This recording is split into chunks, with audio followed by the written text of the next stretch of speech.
Welcome to the show that takes up no more than 5 minutes of your time, but could help you gain massive real estate knowledge. It's 5 Minutes in Real Estate with best-selling author Shane Willis.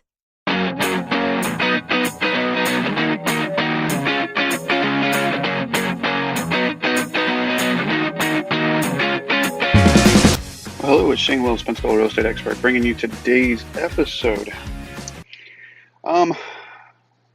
Took off the rest of last week. We did have a hurricane show up, so that's why it's been a couple of days since we recorded. Fortunately, we didn't get hit ourselves personally, but our neighbors directly to the east of us, not more than 80 miles, are suffering some devastation that we are familiar with here in the Pensacola area from Hurricane Ivan about 14 years ago. So I know that a lot of organizations here in town are putting together some relief efforts. I know my church is. They've already sent some stuff. The Mardi Gras crew I'm in's already put, I think, a truckload of stuff together. One of the things that a lot of people are asking for, honestly, are socks. Some of the officers were looking for just socks because, they got everything was destroyed, but they still have to work. They don't even know how to change their clothes. Anyways, if you can help anyway, do so. I'm not going to put one charity over another. I'm just going to say if you can help some. I know what this was like. It's like a war zone over there right now. I have a lot of friends over there that are helping with relief efforts, and I have some that have lost everything. So, all right, that to the side. Today we're going to talk about pre-approvals. Getting the pre-approval first. I did this back in May. I did an episode where I said pre-approval is mandatory first, and it seems like every once in a while I got to kind of reiterate it. And one of the reasons that it came to my mind to do today is because I just saw a Wall Street Journal article that said interest rates touch 5. I've been saying that for all year. If you've listened to any of the episodes, you knew that I would say, hey, interest rates are going to probably be in the 5s or at 5 by the end of the year. Well, here it is mid-October, and some of the rates did touch 5. I think they're still in the high 4s right now, but I think 5 is going to wind up being the normal. So what does that have to do with getting pre-approval? Well, in our market, the number of buyers searching for a home outweighs the number of homes for sale. I actually have a Facebook ad running as we speak, asking in 2 particular school zones, there's 2 particular elementary schools, that I have 2 different buyers that are looking for a 3-bedroom in there. They've seen everything on the market.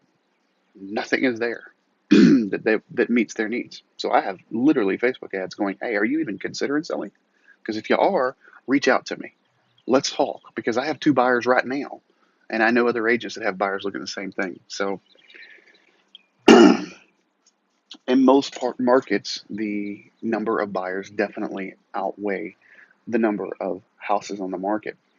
So you got to get with the lender. If you're a buyer, you have to get with that lender first. You've got to get that pre-approval first. I worked with a customer, a client. We've worked together for a couple of weeks, and we went out and looked at about 4 or 5 properties.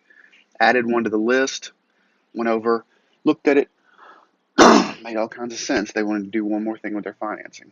They needed to get that pre-approval finalized. Took them over the weekend. House is gone. They lost it. They lost it because it took a couple of days to get financing lined up. That's the biggest reason that you want to get the pre-approval first, is because it's going to take some time to get a pre-approval, whether it be a day or 2, but that time may not be time you have, especially in this market. Freddie Mac put this out. It said it's highly recommended that you work with your lender to get pre-approved before you even begin house hunting, before you even go showing houses. Pre-approval is going to tell you how much home you can afford and can help you move faster and with greater confidence in competitive markets. How much home can you afford? With rates going to 5, that could be changed. It could be something totally different than what you thought it was. Freddie Mac also goes on to talk about the 4 C's. This is what's going to qualify you as a borrower. 1, your capacity. That's your current and future ability to make payments. What is your capacity right now? And with rates going up, has that changed some? Can we still afford the $300,000 house, or do we need to bump it down to $280,000? Capital and cash reserves. These are your reserves that most of your lenders are looking for. They want to see that if something happened to your job, you had a couple months in reserves. Obviously, the collateral, that's the third C, and then your credit. Those things need to be looked at. You need to get a pre-approval before you even start looking at houses. I've had 2 clients in the last, I don't want to say month, that have told me that if I did not show them houses before they went to pre-approval, that they would just go find a realtor that would. And you know what? There are a lot of realtors out there that would. I'm not. One guy that wanted to get something changed on his financing, he had financing lined up, but there was something he wanted to change a contingency. He didn't want to make a contingent on the house that he has now in Texas selling. So that's the change, and it took him a couple of days to get that change done.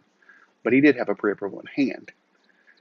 I'm not even willing to go show properties if we can't get a pre-approval. And I've had people say, well, we'll just go find a realtor that will. And that's fine. That's fine. You'll find some that will. But there's a difference between being a realtor and an expert and a professional. And as a professional, I'm telling you, this is the step that we need to do in a competitive market in order to be able to get the dream home once we find it. We're going to put all the work into finding the dream home. We need to make sure that we're ready to go and ready to pull the trigger when it comes time. So it's not really an option. This is one of those, it's not an option anymore. It used to be nice, and we had a glut of houses, and the average time on the market was, 60, 80, 90, 120 days. And so if you find something that first came on the market, you could take your time getting your financing lined up. That's not how the market is right now in late 2018. Getting pre-approval is mandatory first. Then go look at the houses. Because you may find some stuff on your credit you didn't even know was there. I had a client of mine that had no idea there was a judgment from years ago.